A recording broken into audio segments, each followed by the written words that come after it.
누가복음 16장 19절로 31절까지 말씀을 한 절씩 교독하겠습니다.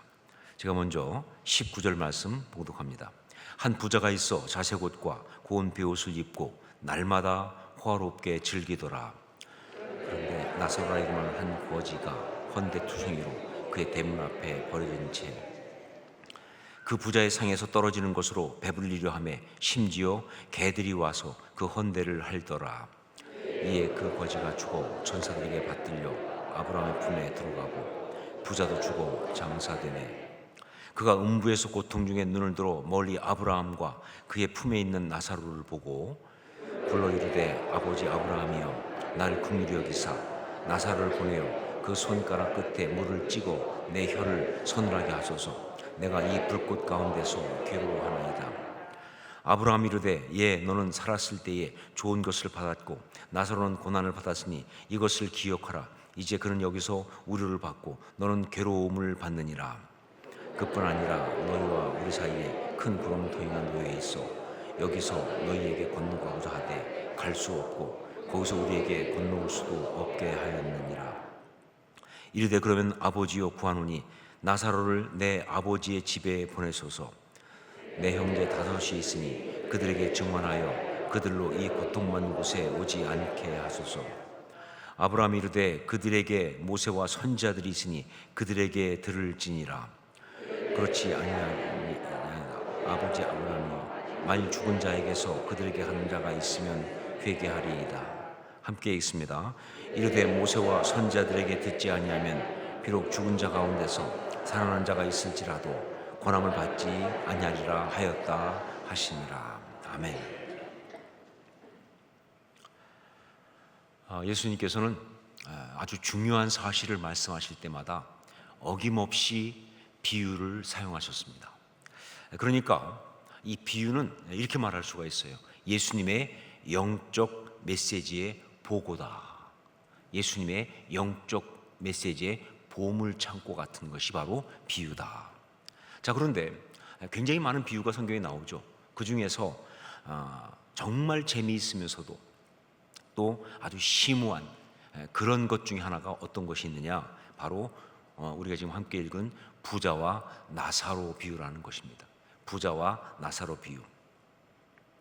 오늘 예수님과 함께하는 수요일 밤 그 스페셜을 하면서 바로 이 비유를 가지고 정말 우리 인생에게 말씀하시는 예수님의 말씀을 우리가 듣기를 원합니다. 자, 보면 이 비유를 보면 먼저 이 비유에는요 두 종류의 인간이 등장을 합니다. 하나는 누구냐면 부자라고 하는 부자, 자색 옷을 입고 고운 베옷을 입고 옷도 많아요, 그렇죠? 날마다 호화로이 즐기는 그런 삶을 사는 사람, 부자가 나와요. 자, 그런데 또 한 부류가 나오죠. 바로 뭐예요? 거지예요. 나사로라고 이름하는 거지. 이 사람은 부자의 대문에 누워서 찌끄러기를 먹고 살면서 심지어 뭐예요? 개들이 와서 그 헌대를 핥는 아주 비참한 그런 삶을 살고 있다 하는 거예요. 자, 그런데 여러분, 예수님께서 이렇게 세팅하셨다는 얘기는 무슨 얘기냐? 이 비유는 모든 인간들을 커버한다, 그 뜻이. 혹시 그런 말 들어보셨어요? 한라에서 백두까지? 그 말은 무슨 얘기입니까? 우리나라 전체를 말하는 거 아니에요? 그것처럼 말이죠, 정말 세상에서 가장 좋은 조건을 살아가는, 세상적으로 그 사람부터 가장 비참한 인생을 살아가는 그런 사람까지를 다 커버하는, 바로 그런 말씀이 이게 이 비유의 말씀이다 라는 이야기를 하고 계시는 거예요. 자, 그런데 이 비유를 보면서 우리가 볼 수 있는 재밌는 게 뭐냐면요, 이 둘이 같은 공간에 있습니다. 정말 다른 사람인데 근데 같은 공간에 있어요. 비록 거지 나사로가 부자의 대문에 누워있긴 하지만 그렇게 멀지 않다 하는 거예요. 여러분, 정말 이런 일은 실제로 그 당시에 많이 있었던 이야기입니다. 지금도 많이 있고요. 제가 방글라데시에 선교를 하러 갔을 때 보니까 정말 방글라데시 부자는요 어마무시합니다. 집안에 개인 자가용 비행장이 있으니까, 비행기가 있는 게 아니라 비행장이 있어요. 그 정도로 어마어마해요.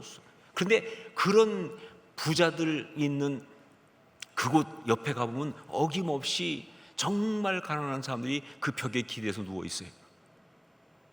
어쩌면 성경하고 똑같은지 말이죠. 그러니까 결국은 굉장히 차이나 보이지만 같은 공간을 살고 있는 거예요. 같은 공간을 살고 있는 거예요. 자, 그런데 이렇게 차이나 보이는 두 사람, 이 사람들이 같은 공간이 있다는 이 사실보다 더 공통점이 또 하나 있어요. 오늘 말씀 보니까 예수님께서 말씀하신 거 보니까 같은 공간에 있다는 것보다 더 공통점이 있는데, 그것이 뭐냐? 둘이 같이 다 죽었다는 사실이에요. 둘이 같이 다 죽었다. 우리 22절 말씀 한번 같이 읽겠습니다. 이에 그 거지가 죽어 천사들에게 받들려 아브라함의 품에 들어가고 부자도 죽어 장사되매. 여러분, 죽었다는 것이 바로 공통점이에요. 이것이 바로 모든 인생의 공통점이에요. 이 땅에서 어떤 환경을 살았든지 무엇을 어떻게 누렸든지 상관없이 죽는다 하는 것은 모든 인간에게 공통점입니다. 예수님은 이것을 갖다가 아주 강력하게 말씀하고 있는 거예요. 자, 그런데 오늘 말씀 보니까 그렇게 죽는다는 공통점이지만 결정적 차이가 나타나기 시작합니다. 그건 바로 뭐냐? 죽은 다음에 일어났습니다. 23절 말씀 함께 읽습니다. 그가 음부에서 고통 중에 눈을 들어 멀리 아브라함과 그의 품에 있는 나사로를 보고. 정말 우리는 죽음이 모든 사람의 공통점이니까, 그러니까 죽으면 다 끝이야 라고 생각하면서 결국은 모든 삶의 이야기를 마지막 공통점으로 끝내는 경우가 있는데, 그건 염세주의입니다. 그건 신앙이 없는 거예요. 아니요, 죽음이 끝이 아니에요. 죽음, 모두가 죽는다는 건 다 공통점이지만 그게 끝이 아니에요. 죽은 다음에 전혀 다른 스토리가 또 펼쳐진다는 게, 이게 정말 중요한 진리예요.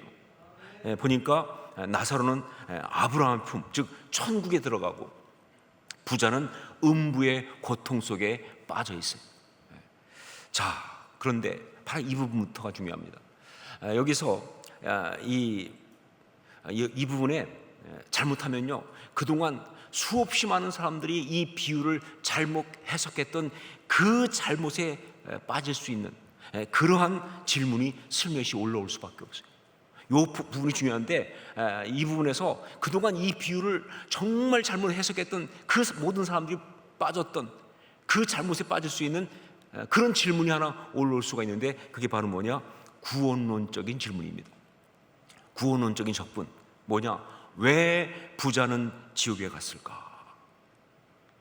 어떻게 나사로는 천국에 갔을까? 라는 겁니다. 이 질문이 올라온다고. 왜 부자는 지옥에 갔을까? 그리고 어떻게 나사로는 천국에 갔을까? 이런 질문을 할 수 있거든요. 제가 이 비유를 가지고 설교를 했던 기억이 있습니다. 그때 중고등부를 담당하던 전사 때 이야기인데, 그때 저도 당연히 이 비유를 가지고 구원론적으로 접근을 했어요. 그래가지고 우선 부자는 왜 지옥에 갔을까 생각했는데 답이 바로 나오더라고요. 이유는 바로 뭐예요? 나눌 줄을 몰랐으니까, 저 혼자만 먹었으니까, 집 앞에 그 불쌍한 거지가 있는데 나눠주지도 않고 저 혼자 그냥 좋은 옷 입고 호화로이 그냥 이렇게 잘 먹고 잘 살았으니까, 그러니까 지옥까지. 그냥 별로 어렵지 않게 답이 탁 나오더라고요. 자, 그런데 그렇게 답을 딱 내놓고도 슬며시 이 속에서 올라오는 제가 어떻게 부정할 수 없는 질문이 하나 있는데, 뭐냐? 성경에 아무리 봐도 부자가 나누어 주지 않았다는 말이 없어요. 그게 그렇게 중요한 이유라면 성경이 분명히 부자는 나눠주지 않고 저 혼자 먹었다 이렇게 나와야 되는 거 아니에요? 근데 나눠줬다는 말도 없지만 나누어 주지 않았다는 말도 없어요. 그러니까 뭔가 좀 불안하죠. 그러니까 그 다음에 또 한 가지 뭐냐, 혹시 나누어 주지 않았다 할지라도, 아니 그게 그렇게 지옥에 갈 만큼 무서운 죄냐? 그렇게 생각하면 조금 심각해지죠. 그렇죠? 아니 그럼 안 나눠주면 지옥 가는 거야? 그게 이렇게 심각한 죄야? 제가 신학을 공부한 입장에서 볼 때 이게 말이 안 되는 얘기예요. 하지만 설교 준비 시간이 바빠서 일단 그런 올라오는 질문을 무시하고 그냥 부자는 나누지 않아서 지옥 광고로 밀어붙였습니다. 여러분 하여간 아셔야 돼요. 설교 시간은 다가오고 설교는 해야 되고 그때 얼마나 우리가 바쁜지 아셔야 돼요. 그러니까 그때도 뭐 주일은 다가오니까 그냥 더 이상 그 질문에 빠져서 막 헤맬 수가 없어요. 그래서 그냥 부자는 그냥 나누지 않아서 지옥 광고로 그냥 밀어붙이고 그냥 갔어요. 그래서 제 기억에 제가 막상 설교할 때 이 부분에서 굉장히 더 핏대를 올려가면서 설교를 했던 것 같아요. 소리를 질러가면서. 여러분 아셔야 될 것이 있어요. 목사님들이 때때로 설교하면서 소리를 지를 때는요, 중요해서 지르기도 하지만 이렇게 헷갈려서 지르기도 한다. 자신이 없을 때 더 질러요. 이거 가르쳐주면 안 되는데, 이거 굉장히 중요한 영업 비밀인데 사실 이거 근데 어쩔 수가 없어요. 그러니까 중요해서도 물론 소리 지르시기도 하지만 자신이 없어도 막 소리 질러요. 그때 하여간 그렇게 소리 질렀던 것 같아요. 자, 그 다음에 이제 문제는 뭐냐? 그 다음에 그러면 나사로는 그러면 어떻게 천국에 갔는가? 이게 진짜 어렵더라고. 부자는 왜 지옥에 갔는가? 이건 어느 정도 그렇게 해결했는데, 그럼 나사로는 어떻게 천국에 갔는가? 아무리 말씀을 읽어봐도요, 나사로가 천국에 갈 어떤 신앙적 요인이 없어요. 그런데 예수님은요, 나사로는 죽어서 당연히 천국에 간 것으로, 아브라함의 품에 안긴 것으로 그렇게 말씀하시니 도대체 무슨 근거로 예수님이 그렇게 말씀하시는지 정말 고민스럽다고. 우선 생각할 수 있는 게 뭐냐? 이 세상에서 가난하고 고생 많이 하면 죽어서 무조건 천국 가는가? 나사로한테 건질 건 그거밖에 없으니까. 이 세상에서 가난하고 고생 많이 하고 그러면 그 다음에 무조건 죽어서 천국 가는가? 근데 그건 아니잖아요, 솔직히 말하면. 그러다가 순간 이런 생각도 왔어요. 혹시 개들이 헌대를 핥아주면 천국 가나? 여러분 웃지 마세요. 얼마나 고민스러웠으면요, 이런 표현이 나오니까 이게 혹시 특별한 표현이었나? 이게 내가 알지 못하는 어떤 영적 비밀을 담은 특별한 표현이었나 싶어서 그런 생각까지 해봤다니까요. 모르니까 이게 어떻게 된 거야 도대체. 막 궁리궁리하다가 드디어 제가 하나 찾아냈어요. 뭐냐? 나사로. 그 이름 여호와는 은혜로우심이란 뜻이잖아요. 딱 보니까 부자는 이름을 얘기 안 하는데 나사로는, 거지는 예수님이 나사로라고 이름을 얘기하시잖아요. 그렇다면 예수님이 일부러 이름까지 얘기했다면 그 이름이 중요한 거예요. 우리가 또 알지만 이름은 그 사람의 아이덴티티 아닙니까? 그 사람의 삶을 나타내니까. 그러니까 그 이름이 나사로라면, 그 뜻이 여호와는 은혜로우심이라고 한다면, 이 사람은 하나님의 은혜를 받을 만한 어떤 신앙적 모습이 있었다는 뜻이구나. 이걸 발견하군요. 제가 한동안 뿌듯했어요. 그리고 말이죠, 이 사실을 아는 사람 세상에 나밖에 없다는 사실을 스스로 생각하면서 설교할 때 정말 거품을 물고 외쳤던 경험이 있습니다.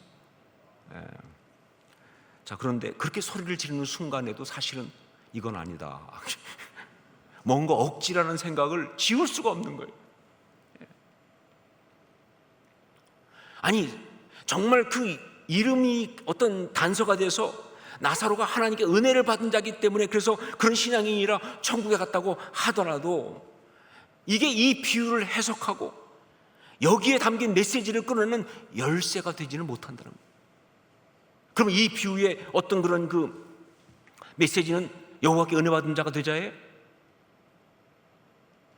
우리는 하나님께 은혜 받아야 합니다, 그 얘기하고 싶은 겁니까 지금? 근데 비유를 아무리 읽어봐도 그건 아니에요.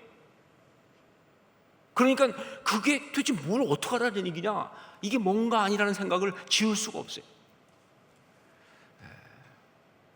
여러분, 자, 제대로 가봅시다. 이 비유를요, 여러분 제대로 해석하기 위해서는요, 다른 비유도 그런 것처럼 제일 중요한 게 뭐냐, 주인공이 누군지를 빨리 찾아야 돼요. 비유에는 주인공이 있어요. 주인공이 누구냐를 먼저 우리가 물어야 한다는 거죠. 자, 이 비유의 주인공은 누굽니까? 이 비유의 주인공은 누구예요? 나사로입니까? 아니에요. 이 비유의 주인공은 부자입니다. 어떻게 그렇게 말할 수 있느냐? 부자가 끝까지 나오니까. 여러분, 모든 이야기의 주인공은요, 끝까지 나오는 게 주인공이에요. 절대 중간에 먼저 주인공이 죽어버리고 끝나는 경우가 없어요. 그러면 이야기가 안 가니까.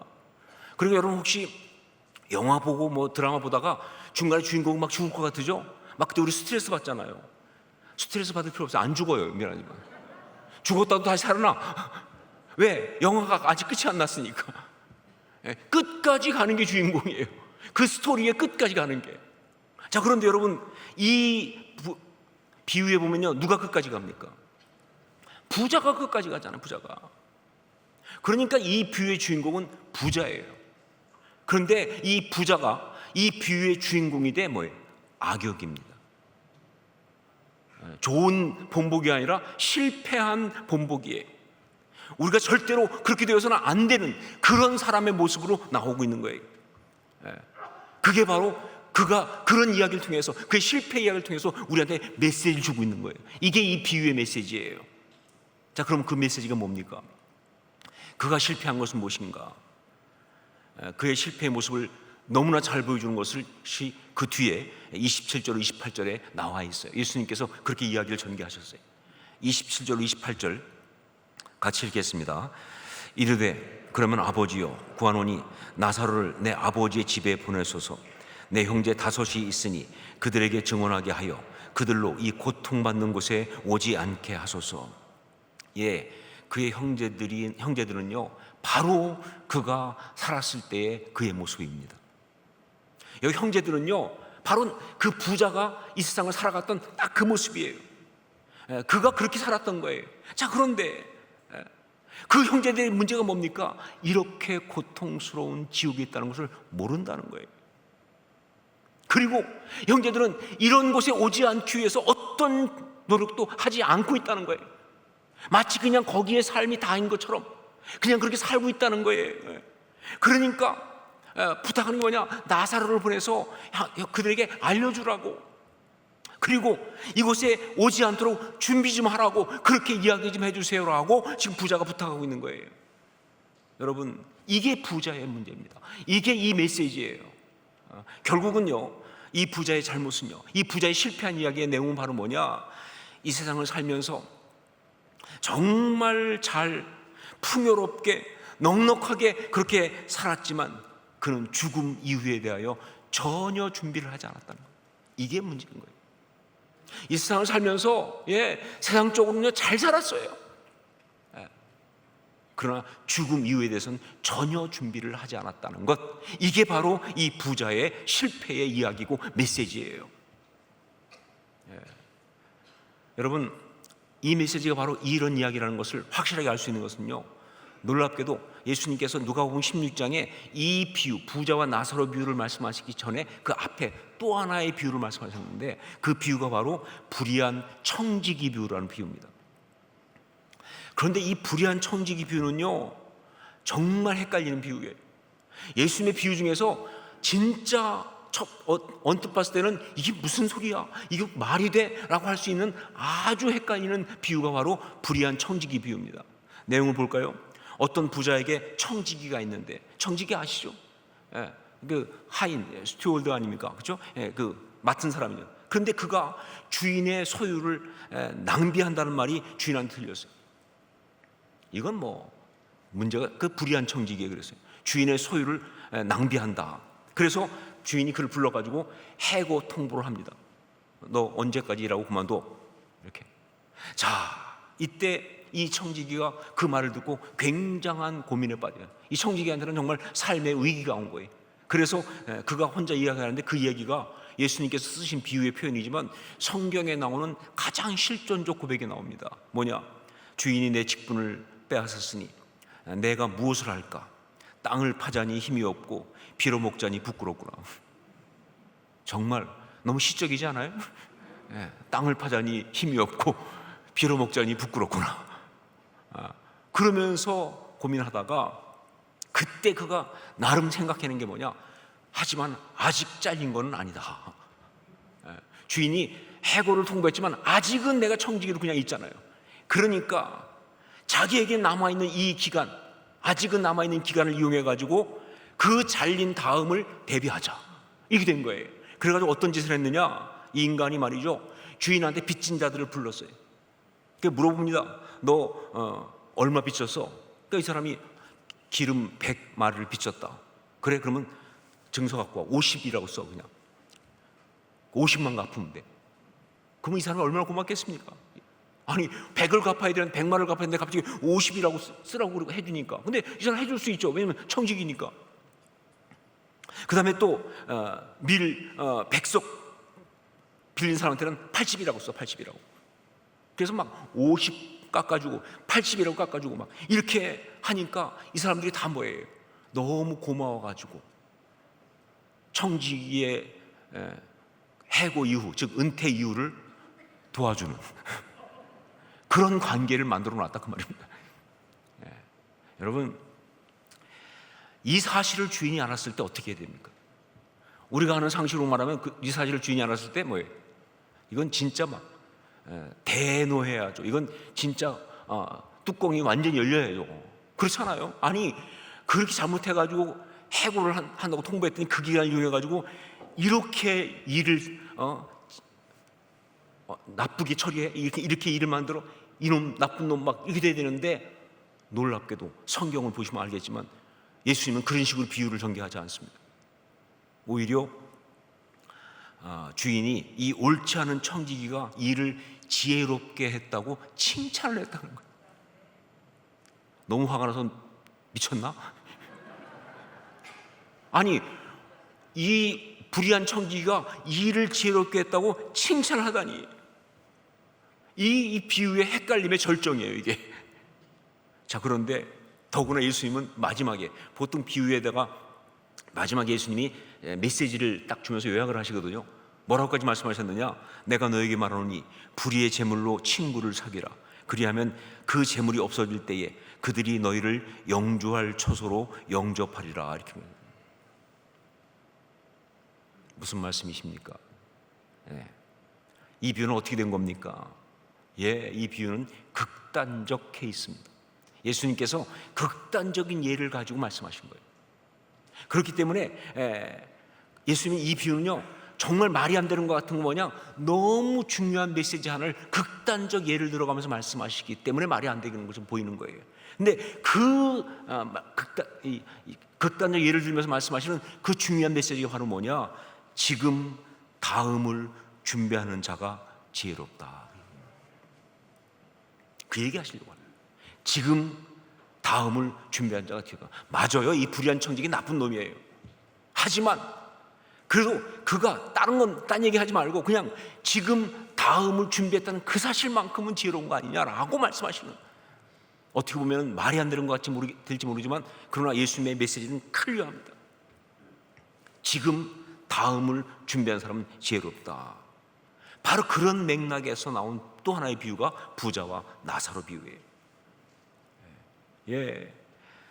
제 아무리 호화롭게 대단하게 살았어도요, 이 세상이라는 시간 속에서 죽음 이후의 삶, 즉 천국에 갈 준비를 하지 못한 인생은 실패한 인생이라. 아무리 잘 살았어도, 아무리 대단하게 살았어도 이 세상이라는 이 시간 속에서 죽음 이후, 즉 천국에 갈 준비를 못한 인생은 실패한 인생이다. 그리고 아무리 힘들게 살았어도 세상을 떠나서 천국에 갈 수 있는 준비가 된 사람은 성공한 사람, 지혜로운 사람이 되는 거예요. 물론 예수님의 포인트는 앞쪽에 와 있어요. 부자에 대한 이야기니까. 여러분, 우리에게 주어진 삶은요, 그렇게 길지 않습니다. 여러분 생각에 인생 긴 것 같으세요? 저는요, 한때 그렇게 생각한 적도 있었어요. 3학년 때. 근데 4학년 딱 되고서부터 보니까 얘기 달라지더라고요. 지금 6학년 되고 나니까요, 무서워. 인생 길지 않습니다. 인생 길지 않아요. 시간은 굉장히 제한되어 있습니다. 그렇기 때문에 이 제한된 시간 속에서 우리가 반드시 해야 할 일이 있어요. 그게 바로 뭐냐? 이 세상이 끝났을 때 천국 갈 준비를 해야 돼요. 다른 건 다 못해서 괜찮아요. 그건 꼭 해야 되는 거예요. 이 시간이, 이 세상이 끝났을 때 그 다음에 천국에 갈 수 있는 준비, 이건 반드시 해야 되는 거예요. 그게 바로 뭐냐? 구체적으로 말하면 예수 그리스도를 주로 믿고 영접하는 거죠. 그렇죠? 예수 그리스도를 주로 믿고 영접하는 것. 내가 만일 내 입으로 예수를 주로 시인하며 또 하나님께서 그를 죽은 자 가운데서 살리신 것을 내 마음에 믿으면 구원을 받으리라. 사람이 마음으로 믿어 의에 이르고 입으로 시인하여 구원에 이르느니라. 다른 건 몰라도요, 마음으로 믿고 그리고 입으로 예수님 나의 주님이라고 시인하는, 이건 반드시 있어야 돼요. 바빠가지고 말이죠. 그래서 하다 보니까 딴 건 다 했는데 그거만 못했네. 큰일 납니다. 예. 그러니까 다음에 하죠. 다음에까지 살아있다는 보장이 어디 있어? 언제 끝날 줄 알고. 그러니까 내 호흡이 있는 동안에, 내가 살아있는 동안에 말이죠, 반드시 해야 될 게 뭐냐? 마음으로 믿고 예수가 나의 주님이시라는 것을 입으로 시인해야 돼요. 이게 꼭 필요한 거예요. 여러분, 천국 갈 준비가 되셨습니까? 갑자기 물어서 조금 당황했죠? 한번 다시 묻겠습니다. 여러분, 천국 갈 준비가 되셨습니까? 돼 있어야 돼요. 여기서 헷갈리면 큰일 납니다. 다른 식으로 묻겠습니다. 확실하게 아멘할 수 있도록. 예수를 주님으로 고백하고 영접하셨습니까? 그게 돼 있어요. 그게 없으면 큰일 납니다. 망하는 거예요. 우리한테 호흡이 있다면. 이 호흡을 가지고 이 세상 가운데 해야 될 정말 중요한 것이 바로 뭐냐? 예수님을 주님으로 믿고 고백하는 것. 이게 정말 중요한 거예요. 이게 이 세상을 지혜롭고 바르게 살아가는 겁니다. 이것이 바로 이 세상이라는 이 시간과 이 삶 속에서 이걸 가지고 우리가 정말 제대로 바르게 살아가는 가장 중요한 포인트예요. 자, 그런데 여기서 여러분 생각에 예수님의 이 비유가 단지 이 세상을 살다가 죽어서 천국 가는 것, 그것만 이야기하고 있을까요? 하는 거죠. 그러니까 세상을 살면서 죽은 다음에 천국 가는 그 준비만 하라 하는 그 얘기만 하고 있을까 하는 것이죠. 그렇지 않습니다. 이 비유는요, 이 메시지를 강조하기 위해서 극단적인 예를 들고 있는 것이지 그것만을 말하는 게 아니에요. 그러니까 이 세상을 살면서 죽은 다음에 천국 갈 것만 준비하라, 그 한 가지만 말하는 것이 아니라 결국은 이 비유는요, 이 세상을 살아가는 정말 지혜로운 삶, 그 삶 전체를 아우르고 있어요. 이 세상을 살면서 그렇게 살아서 안 되는 아주 안타까운 인생, 그것이 무엇인지를 말씀하시면서 정말 이 땅을 살아가면서 우리가 해야 될 정말 지혜로운 삶, 그것을 갖다가 그 메시지를 말씀하고 있어요. 그 지혜로운 게 바로 뭐냐?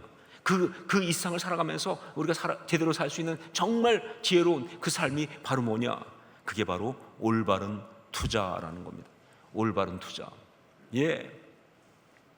삶을 살면서 우리에게 주어진 이 시간들을 가지고 어떻게 투자하는 것이 제대로 사는 것이냐 하는 얘기죠.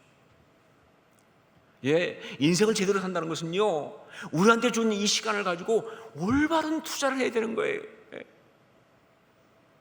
결국은 뭐냐? 이 세상을 살면서 이 세상 가운데 그냥 사라지고 없어질 것, 이 세상 가운데서 정말 한시적인 것에 불과한 것, 그냥 어느 순간 의미 없어질 그런 어떤 즐거움들이나 쾌락이라든가 그런 것, 덧없는 것, 무의미한 것, 그런 것에 인생을 쏟아붓지 말고, 그런 것에 시간을 쏟아붓지 말고, 그런 것 삶의 모든 것을 쏟아붓지 말고 영원한 것, 가치 있는 것, 그게 바로 천국이죠. 결코 사라지지 않는 것, 죽음 이후에도 내 삶 가운데 남아있을 수 있는 그러한 것, 그런 것에다가 투자해야 한다는 것. 그게 지혜로운 삶이라는 거예요. 저의 인생 이야기를 조금 드리겠습니다. 저는 저희 아버지부터 이야기를 해야 제 인생 이야기가 풀릴 것 같은데, 저희 아버지는 그러니까 우리나라의 그 당시에 가장 힘들고 어려운 그런 아주 가난한 가정의 중에 하나 그런 상황에서 이제 태어나셨고 성장하셨어요. 그래서 어릴 때 그냥 강제로 작은 아버지 집에 이제 양자로 보내졌어요. 뭐 누구 말에 의하면 그 충격에 저의 친할머니는 돌아가셨다고 그래요. 그러니까 너무 어린 아들을 그냥 무서운 남편 때문에 꼼짝없이 보내고 나서 그게 가슴앓이가 돼서 뭐 돌아가셨다 그런 말이 있을 정도로, 하여간 그래서 작은 아버지 집에 이제 양자로 가서 사는데, 그 작은 아버지가 됐죠. 아버지와 어머니는 굉장히 몸이 아프신 그런 분이었어요. 그런 데서 이제 크면서 진짜 좀 힘드셨겠죠. 그런 중에 결혼을 일찍 하셨습니다. 근데 결혼을 일찍 하신 이유는 딱 한 가지예요. 밥 해줄 사람이 없어서 일찍 했어요. 그래서 20살, 한국 나이 20살에 19살 먹은 건넌 마을 처자를 소개받아서 둘이 결혼을 했어요. 그리고 20대 초반에 이제 자녀를 얻게 됐습니다. 저 형 20대 21살, 그리고 조금 뒤에 또 이제 저도 태어나고 뭐 이렇게. 그런데 그때가 우리나라가 이 농촌 붕괴가 일어날 때였어요. 농촌에서 붕괴가 되면서 다 그 사람들이 도시 빈민으로 편입될 때예요. 땅을 팔고 버리고 이제 도시로 나가서. 바로 그 농촌 붕괴가 일어날 때 저희 아버지도 하여간 뭐 소리가 길지만 그냥 짧게 말하면 땅을 팔고 나올 수밖에 없었어요. 그래가지고 도시 빈민으로 가셨는데, 그때 도시 빈민이 되더라도 이왕 빈민 될 거 서울 쪽으로 가서 봉천동이나 장신동이나 이쪽에 갔으면 어쩌면 제가 또 찬스가 있었을지 몰라요. 근데 저희 아버지는 또 그 멀리도 못 가. 그래서 경기도 평택이라는 곳으로, 충청남도 천안이라는 곳에서, 천안 그 시골에서 경기도 평택, 사실 멀지 않아요. 가서 있다가, 그러다가 거기서도 또 막 하다가 여러 가지, 왜냐면 뭐 가진 게 있습니까? 배운 게 있습니까? 그러니까 많이 없어요. 그래가지고 그냥 있는 거하고 조금 하다가 물질을 찾아서, 그 당시 그래도 돈이 많이 돈다고 하는 그 미군 부대가 있는, 소위 말하면 기지촌으로 들어갔어요. 돈은 들어온지 모르겠지만 교육 환경은 최악인, 사람이 살 수 있는 곳은 사실은 아니죠. 아주 뭐 그런 아주 환경했어요. 근데 거기 가서 저희 아버님은 그렇게 돈을 찾아서 어떻게 해보겠다고 갔는데, 결국은 거기서 최종적으로 완전히 망했어요. 그러니까 그 당시에 있었던 1960년대입니다. 그때 있었던 그것 중에 하나가 이 타짜들이 있어서, 타짜 다니면서 도박을 해가지고 사람들을, 거기에 아버님이 걸려 들어가지고 가지고 있는 돈을 다 날리고, 뭐 그 타짜들 걸리고, 그다음에 또 하나 그때 뭐냐면 사기꾼들이 많았어요. 거기에 걸려 들어가지고 집을 샀는데 제대로 못해가지고 다 빼앗기고, 그래가지고 제가 초등학교 1학년 때 우리 집이 다 길거리가 나왔어요. 뭐 어디 갈 데가 없어요. 그래서 그 추운 겨울에 병든 부모와 아무것도 모르는 그냥 남편만 쳐다보고 있는 정말 순진무구한 아내와, 젊은 아내와, 그리고 토끼 같은 세 자녀 데리고 길거리 나간 거예요. 아주 최악의 경제적인, 그러니까 인생이 딱 끝났어요. 그게 저희 아버님이 놀랍게도 20대 말의 이야기입니다. 그러니까 우리 아버님은 기네스북에 올라가야 돼요. 가장 빨리 망한 사람 중에 한 사람이에요. 남들이 시작도 못한 나이에 이미 다 끝났어요. 20대 말에 결국 7 식구가 그냥 길이나 앉은 거예요. 그때 저희 아버님이 이제 어쩔 수 없이 그 어떤 경제적인 어려움과, 그 다음에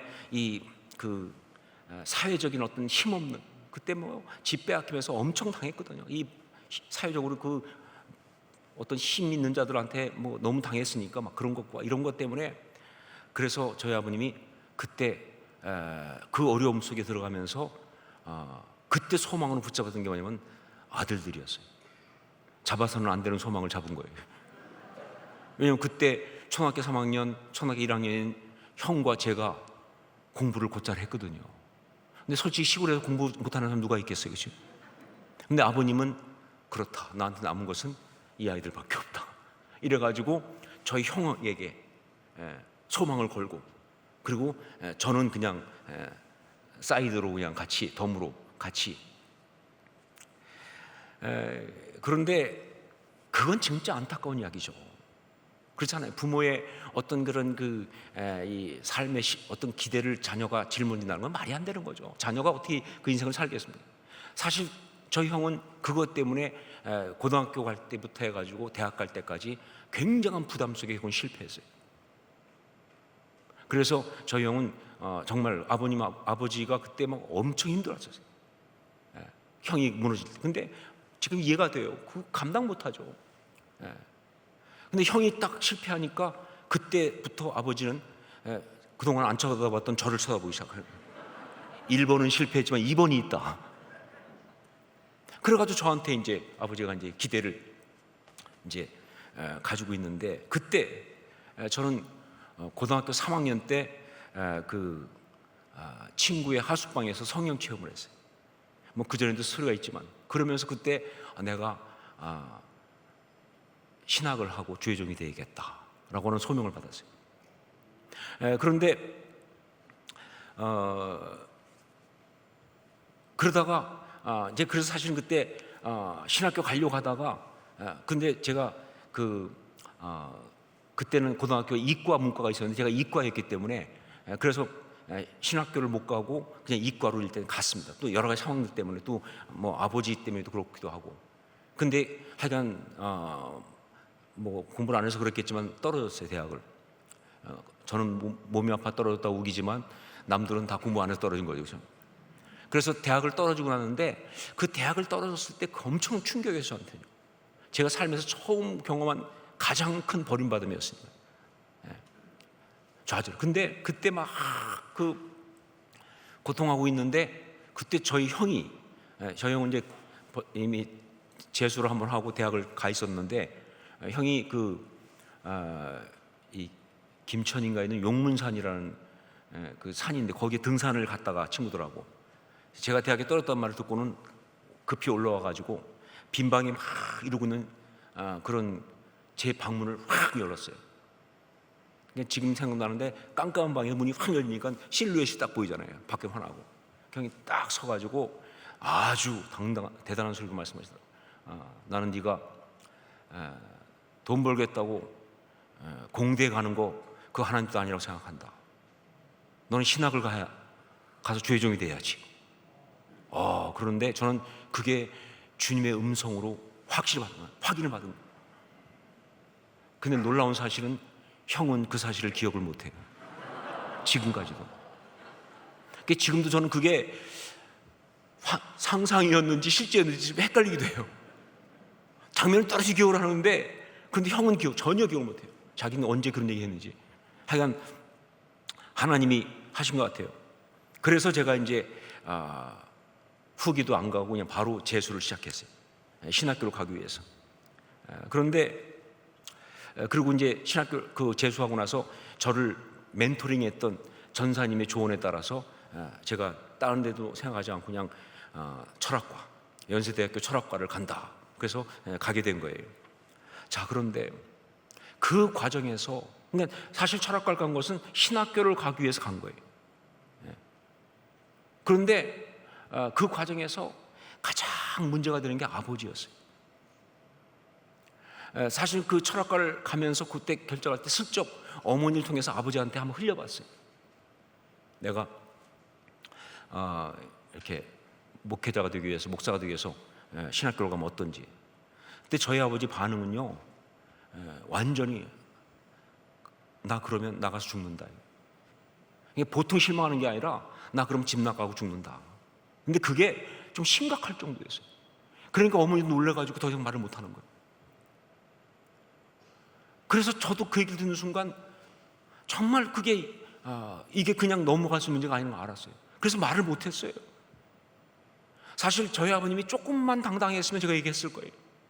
조금만 인생에서 어떤 그런 좀 자기 나름대로 멋지게 살았으면 제가 얘기했을 거예요. 나는 주의 종이 될 거라고. 근데 어떻게 사는지 알잖아요. 제가 아무리 부르심이 있어도 어떻게 그런 인생에 어떻게 보면 잘못되긴 하지만 마지막 남은 꿈을 짓밟아요. 그 짓은 못하겠어요. 그냥 말을 못했어요. 아버지는 그 가난과 그 어떤 그런 실패한 인생, 이걸 아들이 대신 좀 갚아주길 원하시는데 어떻게 거기다 대고 내가 나는 주의 종이 되기 위해니까 그건 아닙니다라고 말 못하잖아요. 그래가지고 제가 말을 못하고 철학과를 그래도 넣으니까 아버지가 왜 철학과를 가려고 그러냐, 상대를 가라, 돈을 벌어야 하니까. 아니면 뭐 다른 과를 가라. 근데 제가 그때 아버지한테 신학교를 가기 위해서 철학과를 갑니다 이렇게 말 못하니까 그랬어요. 아버지, 전 교수가 되려고 철학과를 갑니다. 우리 아버님 생각에 대학 교수는 그래도 뭔가 있어 보이잖아요, 그렇죠? 교수가 되기 위해서. 그러면서 그때 아버지한테 제가 이렇게 말했던 기억이 나요. 아버지, 저는 그냥 제 인생을 단지 돈만 많이 버는 곳에서 살고 싶지 않습니다. 나는 뭔가 영향력을 주면서 살고 싶습니다. 근데 제가 말을 좀 어렵게 하니까 우리 아버님이 넘어가시더라고요. 뭔가 좋은 거라고 생각하신 것 같아요. 뭐 알면서도 얘기는 안 하셨겠죠. 왜냐면 더 이상 싸울 수 있는 상황이 아니니까. 근데 정말 제가 그냥 아버님을 그때 어떻게 설득하기 위해서 한 말이지만 정말 중요한 얘기를 저는 했다고 생각해요. 자, 결국은 그래서 철학과에 들어가고, 그리고 중간에 군대도 갔다 오고, 그 다음에 이제 신대원을 가야 되는데, 신대원 갈 때도 아버지한테 그랬습니다. 신학대학교 교수가 되기 위하여. 목사 얘기는 안 하고 신학교 교수가 됩니다. 그러니까 아버님은 그냥 계속 그렇게 그냥 가는 거예요. 더구나 그때 대학교 다닐 때 그 신대원 갈 때까지 대학교 다니는 7년 동안 너무 경제적으로 너무 어려웠어요. 그러다 보니까 그게 아버님한테는 어떻게 되냐면 자녀가 뭘 하는데 어떻게 말할 수 있는 입장이 안 되는 거예요. 그래서 그냥 말을 반대를 못 하신 것 같아요. 그래도 하여간 그렇게 아버님을 속이면서 그러면서 이제 신학교를 나오고, 그리고 이제 목사 안수까지 받게 됐어요. 그때 제가 목사 안수를 평양노회, 온누리교회에 있을 때인데 평양노회에 속했기 때문에, 근데 그 평양노회에서 그때 목사 노회를 전국에 있으니까 어디서 했냐면 부산서 했어요. 그 부산 중구에 있는 동광교회라는 교회에서 했어요. 그 기억인가 보더라고요. 제가 볼 때 그때부터 저는 주님이 이 호산나 교회에 대한 부르심이 있지 않았을까 생각을 하고 있어요. 여하튼 하여간 부산은 의미가 있어요, 저한테. 제가 여기서 안수 받았으니까. 그런데 그때 그 안수 받을 때 이제 그 안수 받으러 오면서 가족들을 다 데리고 왔어요. 사실은 뭐 아버지한테 말도 못했지만 그래도 하여간 이게 중요한 일이니까, 그리고 신학교 교수가 되기 위해서 꼭 거쳐야 되는 거라고 얘기하고 뭐 이래가지고 또 부산 가족여행이라도 올 수 있으니까, 그래서 저희 아버지, 어머님, 그 다음에 저희 가족 또 뭐 하여간 함께, 그때 형도 같이 왔던가 하여간, 그리고 뭐 저희 아들이 그때 3살 반 때 데리고, 그리고 이제 부산까지 와가지고 숙소를 잡아야 되는데 온누리교회 아는 분이 그때 해운대에 지금은 헐고 없어진 한국콘도라고 있었습니다. 거기에 방을 하나 어떻게 잡아주셔가지고 온 가족이 이제 그 방에서 이제 밤을 지내게 됐는데, 그때 그 밤에 목사 안수 받기 전날 밤에 제가 아버님한테 13년 만에 이야기를 하셨어요. 내가 언제부터 부름을 받았고 내가 왜 목사가 되고 싶어 하는지. 근데 그때 제가 아버님한테 정말 당돌하게 말했어요. 아버지는 돈과 세상적인 어떤 그런 지위와 이런 것 때문에 너무 고통하셨고, 그래서 그것을 위해서 정말 몸부림치며 살아왔지만 지금 그 인생이 지금 남은 게 뭐가 있습니까?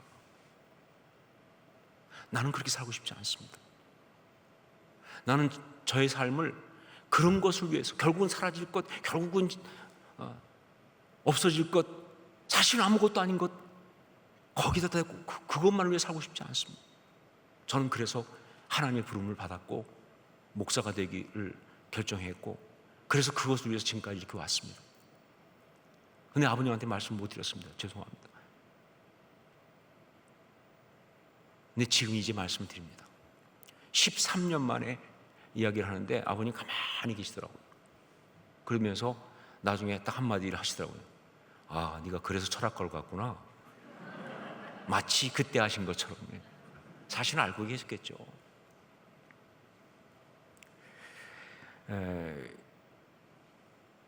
그리고 났는데 그 다음에 나중에 어머님 통해 들은 바로는 그 이후에 아버님의 생각이 달라졌어요. 뭐 제 앞에서 뭐 이렇게 말은 안 하시지만, 그러나 아버지는 그때부터 저에게를 축복하기로 결정하셨어요. 그리고 지금은 뭐 저를 위해서 굉장히 열심히 중보하는 그런 아버님이 되셨고, 그거 너무 감사하죠. 자, 그런데 저는 종종 그때의 스토리를 생각합니다. 그때 아버님께 제가 말씀드렸던 그 이야기, 저는 제 인생을 사라질 것, 없어질 것, 결국은 무의미할 것, 그런 것을 위해서 다 쏟아붓고 싶지 않습니다. 저는 정말 영원한 것, 가치 있는 것, 천국을 위해서 쏟아붓고 싶습니다. 그게 어떤 것이든 전 정말 그런 것을 위해서 삶을 드리고 싶고, 그 삶이 비록 풍요롭지는 못할지 모르겠지만, 넉넉하지 못할지 모르겠지만, 사람들이 알아주는 것이 되지는 못할지 모르겠지만, 그러나 그것이 진짜 바르게 제대로 사는 거라고 저는 그렇게 믿습니다. 했던 그 이야기를 저는 계속 생각합니다. 왜냐하면요, 그게 바로 내가 지금 올바르게 살고 있는 것인지를 점검하는 포인트거든요. 여러분, 목사가 됐다고 해서 그 길을 가고 있는 건 아니에요. 참 인간이 얼마나 이 문제가 많은지, 그렇게 해서 목사가 됐음에도 불구하고 여기서 자꾸 헷갈려서 세상적인 것, 남들이 알아주는 것, 그런 것을 자꾸 관심이 갈 때가 있어요. 그 잘못 가는 거잖아요. 그러니까 그때를 생각합니다. 내가 왜 이 길에 왔는지, 내가 선택한 것이 어떤 것이었는지, 어떤 것이 인생의 올바른 투자인지, 그 생각을 계속하면서 또 다시 한번 저를 돌아보는 아주 중요한 포인트가 된 그런 이야기입니다. 여러분, 올바른 투자, 그것은요, 지금 이 인생의 시간을 천국을 위하여 투자하는 것을 말합니다. 죽어서 가는 천국만이 아니라 지금 이 땅 가운데 있는 그런 모든 천국의 이야기에 투자하는 거예요. 그냥 이 땅 가운데 사라지고 말, 내가 이 땅에서 죽음으로 끝나버리고 말, 세상적인 어떤 그런 것에다가 온통 거기다가 쏟아붓는 것이 아니라, 하늘의 하나님의 그 책에 기록될 그 이야기에다가 부어야 된다는 그 말이죠. 그것이 무엇이든 간에 정말 하나님의 나라를 이루고, 하나님의 뜻을 이루고, 하나님의 섭리를 이루고, 하나님이 기뻐하실 그것이 무엇이든지 거기에 이 시간과 물질과 재능과 인생을 드리는 것, 그것이 바로 올바른 투자입니다. 그게 바로 우리가 하는 신앙생활이에요. 그리고 그것이 우리가 살아가는 삶의 이야기가 되는 겁니다. 우리는 이 사실을 늘 잊어서는 안 된다 하는 것이죠.